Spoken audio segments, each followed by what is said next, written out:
We thought you might need something to listen to in the car on the way to Christmas dinner. So we made a brand new episode. Today, a conversation with the man who's working to get more people in the state of Tennessee outside and give us all more access to outdoor spaces. We talked to Noel Durant. He's the Tennessee State Director of the Trust for Public Land. What's, I think, most special about the work of parks and public space is we often take these places for granted and don't really think about how integral they can be to our physical and emotional and overall community health. This is Tomorrowtown, Tennessee.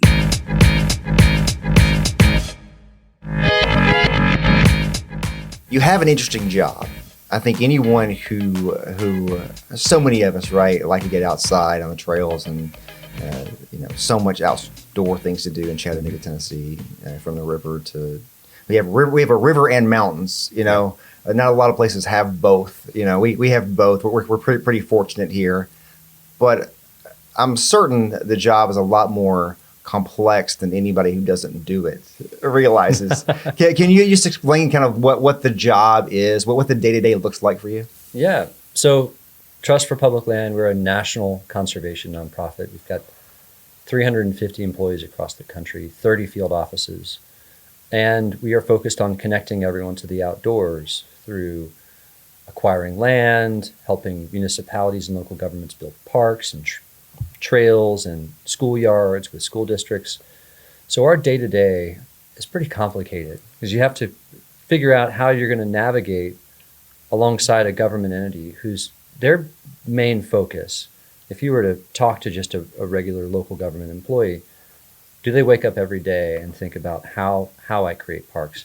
Absolutely. The department heads are amazing, and the staff within the park systems, they are fantastic. They're our closest partners. But it's just an interesting dynamic where you're on the outside, and how do you build a partnership and strategic alignment with an entity? We don't own what we do. Right. It's ultimately owned by the people, owned by the city of Chattanooga or Hamilton County, the state of Tennessee, the Cherokee National Forest. So we have to really think about our role, how we communicate clearly the benefit of a partnership, communicate with residents what we're doing, so that when we finish a project, the community's stronger, the infrastructure is well cared for and maintained. So it's a lot. Yeah, it sounds like it. And I know that you've been involved with a lot of, you said you've been in the job for about 2 years now, and you've been involved with several big projects. You expanded the South Chick Greenway, and part of that. You got a partnership with Red Bank in Hamilton County. You're working on, and you explain further about this, about playgrounds and school properties, and trying to figure out how to make better use of those things. That's just here locally. You're state director. That's just the things here in our town, more or less, county, I guess, more or less. That's a lot of different things to most of us work on a project at a time. That's a lot of different projects. How do you see that? How do you keep everything in focus, that kind of thing? Yeah, well, thankfully we have an amazing team, a team locally, the Tennessee office. We're small. We have 6 people that work here, and we are based in Chattanooga. And we've got some amazing program direction with staff. So I don't have to wake up every day and think of, okay, how many emails do I need to send for the schoolyard project, or how do I advance this real estate transaction? We've got professionals, park design professionals, real estate professionals, social practitioners within our team here. And then also we can rely on a really amazing team nationwide. So we've got leading experts in the work of community, and how parks and health work, how parks can make communities more resilient to a changing climate. We've got GIS staff who do all of our mapping work. We've got this amazing team that span the country. And so when I wake up every day, I don't have to feel like the weight's all on me. Right. Which is great. But We are organizing our work along programmatic lines so that ideally, when we move forward in advancing the goals of the Tennessee program in this area, we've got clear lines of delineation of here are the real estate work, here's our point of contact who's advancing the work acquiring property, here are the park planning efforts and the schoolyards work, and we've got a program director who's focused on that. And then here's the social side, and how are we thinking about our community partners? How are we investing in neighborhoods, investing in those organizations that will be there after we finish our work? So that's how we try to make it through the day. Yeah. You when you do a show like this, right? Like our audience is, we do a lot of local government conversations. We do some talks with different veterans and veterans groups, something that we talk to. Well, a lot of local Chattanooga folks. What do you want the general public in that realm to understand about what you're doing and what they maybe could benefit from if they understood more about what you're doing? I think what's most special about the work of parks and public space is we often take these places for granted and don't really think about how integral they can be to our physical and emotional and overall community health. And so I think what we'd love for more local Chattanoogans and Hamilton County residents, and even residents in the region, to take away is parks and trails can be a vehicle towards your greater narrative of where you want to go as a community. When you integrate parks and trails and open space into land use planning, you create places where you get to know your neighbor. You create places where your kids and your family can gather and get to know the place, get to know what it means to live in the Tennessee Valley, what the seasons look like, what lives in the river, what lives on what kind of trees we have here. And as more people get to know a place with that kind of intimacy, it means there's a greater reservoir for us to think more creatively around how we address challenges that might come up, how we think about the intersection between schools and park access. And it requires more people knowing the benefits that come with having close to home access to nature. Yeah, no doubt about it. What we live in such a unique place in Chattanooga. When my wife and I moved here, we lived closer to the downtown area, and over the last year plus, we've moved further out in the county, and we actually had closer access to Lookout and Signal and these places when you live at downtown, which is rare places. Most places you have to drive further away. We're actually further away from some of the outdoor places. It's like we have almost we have just so many options here. There's so many great places to go. Yep, it's so true. I mean, we have 75 trailheads within the city limits, and so much of that outdoor access is proximal to downtown. And right now, we're supporting Hamilton County parks and recreation in the Hamilton County comprehensive planning process. So we're exploring where are there gaps in recreation access in unincorporated Hamilton County, and it's been really fascinating to kind of think about access to nature in a more auto-dependent and rapidly changing part of the region. I mean, the growth is happening so fast in places. Folks are like, whoa, we're kind of losing these opportunities. How do we think more critically around what it means to protect a piece of property for sort of the scenic character of formerly agricultural parts of Hamilton County, Right. Have a glimpse of what it looked like to live in East Hamilton County 25 years ago. It's an interesting dynamic, an interesting time for us, and we're entering our 30th year in Tennessee, 30th year in contract in relationship with the city of Chattanooga. And so we're starting to think about, okay, what does it look like 30 years from now? I mean, 30 years ago, Chattanooga was a very different place. Right. And the narrative arc of public lands have been featured prominently in the city's renaissance. How do we think about further evolution of these ideas, what it means to think of a more connected region with trails, with better park access and how that can shape the growth of our region. There is so much history here. There's so much, beautiful spaces here. But you're right. If there aren't people thinking about what comes next, what should we develop? What should we leave alone? Those are conversations I don't think everyone thinks about day to day, but they're important conversations to have. They are, and I think I think it's a myth that conservation and development are zero sum, and it's not. Ideally, if you're doing this, we know across the country and locally that many of the folks who are most passionate advocates for public space are folks working in the real estate world. They see the benefit. They know people want access to nature, but they need a framework to build around. Yeah. They need to know that this is something that is wanted by the community and that there's space in the planning effort to fit it in. So I think that's really important for us. I mean,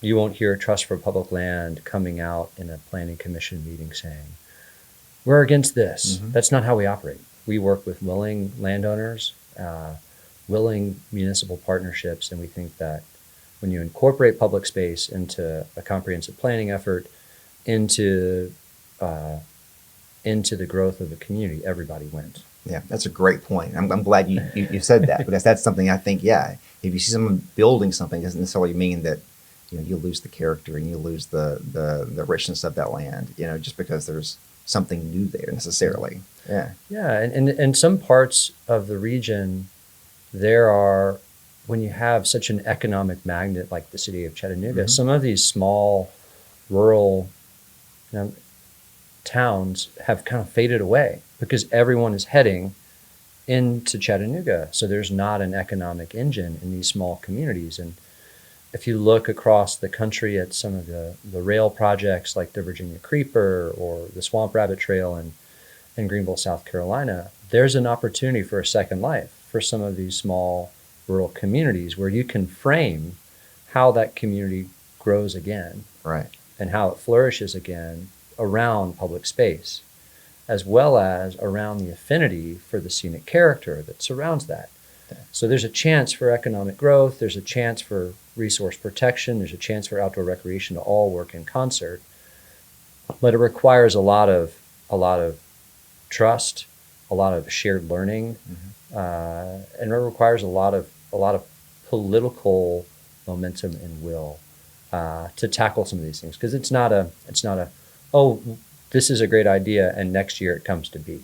These things can take decades. Yeah. The point you made about the Virginia Creeper Trail is interesting, because my wife is a trail runner and pretty good at it, and I like to kick around the dirt a little bit, and whatnot. And we have run some races on that property, right? And you start like Top Mountain's what it's called, right? And it's kind of like it's a mountain, you run down the mountain, and then you run into what is Damascus, right? And it's a kind of a historical kind of a place. And then you run through what's basically just fields and farm kind of area. And then you run to Abingdon, where it's like, it's a town, right? And so, it's like one of those things of like, just because one part of that is developed and one part of that feels much more probably like the same way it looked 50 years ago. I think that there's a lot to be said there about taking something old and repurposing it, and what parts do you leave and what parts do you develop, and those are fascinating conversations to have, and ways to think about how you grow. Yep. Yeah, I think that's the magic that gets me up every morning, is thinking about the opportunities ahead, to have a community re-envision its relationship to nature, its relationship to one another, and to do that through something that is so tangible. I mean, one day you might not see, like, great example, the South Chickamauga Creek Greenway. And walking some of the corridor before the Greenway was there is like, I don't know if this is really going to work. It might not work out. But then when you come back and the Greenway is there, and all of a sudden there's a through line, it just creates this immense change, especially some of the parts of Chattanooga that have been reconnected to the rest of the city that have been isolated. it's pretty special. It's an interesting place to see parts of the city that you may not see otherwise. You're running through the backs of neighborhoods and places that probably once were way more wooded than you would have ever found if you didn't run on that. You know what I mean? So there's a lot. I mean, it's a great way to see the city. It is. It is. And thinking about some of our, I mean, the Greenway is a great example of this sort of hidden wild part of the city of Chattanooga within the city limits. And then some of our other work is almost the opposite. You think of the urban core of the city. There's not these large green natural areas, and how do you think creatively to create these oases of green? And I think our recent effort on the schoolyards has been pretty cool to explore that facet. Explain that. What are you trying to do with the schoolyards? Is that in Hamilton County and the city? How does that work? Yes. Both. So it is both. Gotcha. Thankfully, we have wonderful partnerships with both. So with the city of Chattanooga, we have an agreement in place that we help support creating new park access. And one of the elements that we have brought to our relationship is nationally, the Trust for Public Land has been leading a movement to create community schoolyards, which are student-designed, community-informed neighborhood parks that are built on school campuses. It started in New York City. You can't just go out and buy a green field in Manhattan. Right. You don't have that luxury. So they started repurposing what were asphalt parking lots, which was where kids played for recess. They would pull up the asphalt, come and put stormwater infrastructure. And so most of the funding came through stormwater funding to create these neighborhood accessible parks. And we've created over 200 in New York City, Philadelphia, now Atlanta. And Chattanooga is our first demonstration site in Tennessee to take that same concept. And in Chattanooga, it's different. We don't we're not Manhattan, but what we do have is we have large unprogrammed spaces on our school campuses. And how can those spaces be better designed to support the school's needs for outdoor learning, community's needs for park access, and do that in concert with one another pretty economically, because you don't have to go buy the land. The land is already in public ownership. Some of the park infrastructure is already there, because many, especially if you're doing these with elementary schools, they have a playground. So for a fraction of what a new neighborhood park might cost, you're able to create a space that is really integrated into the neighborhood. And I think that's something that's been so motivating with the schoolyards program, is seeing the strategic alignment with the mayor's One Chattanooga plan around creating park access where it's needed most, creating a singular Chattanooga experience. Hamilton County Schools, their focus on community schools, reintegrating schools into the neighborhood fabric of where they are. So it's been really inspiring to see the intersection there. And being a nonprofit partner, we have a little more flexibility. So we're able to, and we're grateful, the city of Chattanooga is bringing the capital funding to build the space, and private philanthropy is funding the design development, the curriculum work, the time it takes to create all of the design, all of the planning. So it's a wonderful wedding of private enterprise and public funding. Yeah, it makes sense. It really does. And it seems like it's on one hand, your job is to develop things, not develop really, but create, say the South Check, create a path through places that aren't developed versus this, which is something that is developed. How do we get more nature in this thing that has been developed? Yeah. Which is two different directions. Let me ask you this on that. How challenging has that been for you as far as like when you're dealing with schools? You said you're dealing with municipalities, you're dealing with probably school boards, you got different school leadership. I mean, how complicated is that process? I mean, it can get complicated. Yeah. And I think what's really helpful for me and my team is to be thinking about this. These are lasting investments. So let's take the time. Let's take the time to build the rapport, build the relationship, bring our new potential partners on a field trip to Atlanta to see a community schoolyard, get to have school leaders from Chattanooga go meet school leaders from Atlanta that have done the schoolyards program. And so I think that the way that we approach this is incremental. It's not that we come in and say, we've got this great idea, let's go turn dirt tomorrow. Right. And so we kind of think of this in the long-term lens of these are going to be lasting civic investments. Let's make sure we take the time to bring a shared understanding to the work and not just try to say we know best and let's go do it. Right, right. Yeah. But so much of that is, like a lot of things in our world, right? Someone had to have the vision of what that could be, and then when you go and you pitch it to someone, you got to try to explain that vision even if they can't see it, right? Yep. But I think that's where in anything great starts. You got to have an idea of what we could do with it. Yeah, it's so interesting over the course of history for the Tennessee office. So many times you go into an initial conversation with the landowner saying, there's this idea of a trail. And back when the Riverwalk was an idea, I mean, you've got big, heavy industry right along the river. They've got sensitive sites. They're like, well, how is this going to work with public safety? We're able to work. We've worked with all sorts of industries to create public access. And the thing that is so inspiring is usually once we finish and we put up the control access fence, probably the next conversation is, can we put a gate in? Our employees really want to use this. And so that's been pretty cool as well, as sort of the process of what it looks like to be building relationships and building something that, it brings joy. Right. Being outdoors is a joyful experience, and getting to think about that work in neighborhoods that lack park access, or creating new trails, or working with community partners who are going to be there, who are investing, they are of that neighborhood.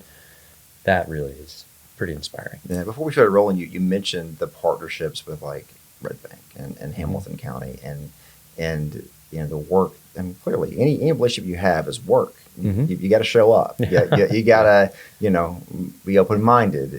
Those kind of things. So, tell me a little bit about that. What that process has been like to work with the different groups of leaders and leadership groups around the area.